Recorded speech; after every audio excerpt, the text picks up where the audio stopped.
Kwa jina naitwa Askofu Bora Kupata Ndunguru.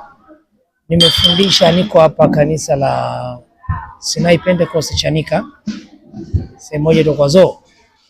Nimefundisha ili somo maamuzi kwa sababu maamuzi ndio hatima ya maisha ya mwanadamu. Mafanikio yoyote, maendeleo yoyote yatategemea sana na maamuzi ulionayo. Ukishindwa kufanya maamuzi kwenye maisha yako, sio rahisi sana kufanikiwa. Maamuzi ya utajiri, maamuzi ya kula vizuri, kulala vizuri, maamuzi ya kuwa na huduma kubwa, yote haya ili yatokee lazima uwe na neno linaloitwa maamuzi. Kwa Wakristo wengi leo wanakwama kwa sababu hawajachukua maamuzi. Na ndio maana wanafikia sasa wanaweza kubeba vitu baada ya kumbeba huyo mwenye maamuzi. Kwa hiyo nimefundisha ili watu wajue faida ya maamuzi yaliyo mazuri kwa ajili ya utukufu wa Mungu, lakini pia hasara ya maamuzi mabaya ambayo yanaweza kutokea kwao pia. Labda tumeona vijana wengi wakikuwa wakiwa na maamuzi mabaya. Leo hii nadhani somo lako limewajenga. Labda una wito gani sasa kwa baadhi ya vijana ambao waliopo ndani ya kanisa ambao bado hawajasimama kwenye uamuzi wao? Labda niseme hivi, vijana wengi, ni kweli vijana wa leo wengi, kinachowaathiri wa kiume au wa kike, kinachowaathiri sana ni maamuzi. Kuna mwingine anachukua maamuzi ambayo baadaye anakuja kujutia maisha yake yote.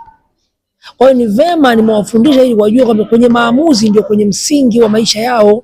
Kwenye maamuzi, unapokuwa umechukua maamuzi, iwe ya ndoa, iwe maamuzi ya kazi, iwe maamuzi ya aina yoyote, unapokosea umeharibu maisha. Kwa hiyo maamuzi ni maisha kabisa. Unapokosea kwenye maamuzi, maisha yako yameishia pale.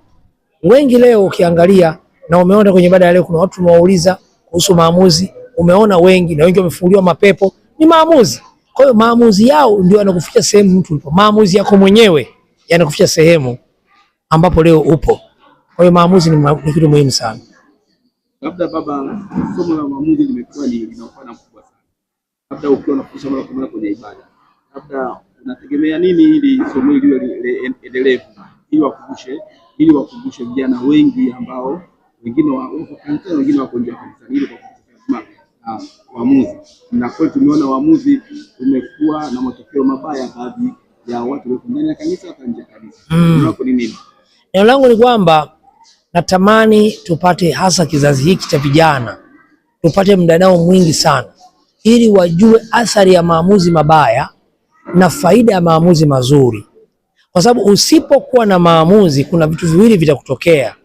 Maamuzi yoyote mabaya yanaathiri maisha, na maamuzi mazuri yanafanya maisha yako kuwa bora. Kwa hiyo ni vema wa vijana, hasa sisi watumishi wa Mungu, tufundishe sana vijana wetu ambao wanakuwa, ambao tunawarithisha kazi za jamii, wanaingia kwenye kazi za Mungu, kazi mbalimbali. Lazima uwe na maamuzi ya busara. Unapokosa busara kwenye maamuzi, unaweza kuathiri familia au kaathiri taifa zima. Kwa hiyo maamuzi yanataka busara ya Mungu ili uweze kufanya vizuri.